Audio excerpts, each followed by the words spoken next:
Koyilandy Nattukoottam Dammam ഘടകം ഇഫ്താർ meet സംഘടിപ്പിച്ചു. അൽക്കോബാറിൽ നടന്ന പരിപാടിയിൽ സ്ത്രീകളും കുട്ടികളും അടക്കം നിരവധി പേർ പങ്കെടുത്തു. കടലോളം കാരുണ്യം, കടൽ താണ്ടിയ നാട്ടുനന്മ എന്ന ആപ്തവാക്യം ഉയർത്തിപ്പിടിച്ചുകൊണ്ട് കലയ്ക്കും സാഹിത്യത്തിനുമൊപ്പം ജീവകാരുണ്യ പ്രവർത്തനങ്ങൾക്കും തുല്യ പ്രാധാന്യമേകി ദമാം ആസ്ഥാനമായി രൂപീകൃതമായ കൊയിലാണ്ടി നാട്ടുകൂട്ടം ഗ്ലോബൽ കമ്മ്യൂണിറ്റി ദമാം ചാപ്റ്ററാണ് ഇഫ്താർ മീറ്റ് സംഘടിപ്പിച്ചത്.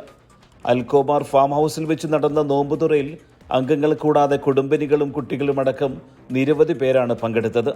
കുടുംബിനികൾ ഒരുക്കിയ ഗൃഹാതുര ഉണർത്തുന്നതും വൈവിധ്യവുമാർന്ന നോമ്പുതുറ വിഭവങ്ങൾ ഇഫ്താറിൻ്റെ മാറ്റുകൂട്ടി. Koyilandy Nattukoottam Dammam chapter president Mujeeb Koyilandy അധ്യക്ഷനായ ചടങ്ങിൽ ചെയർമാൻ ഷിഹാബ് കൊയിലാണ്ടി റമദാൻ സന്ദേശം നൽകി.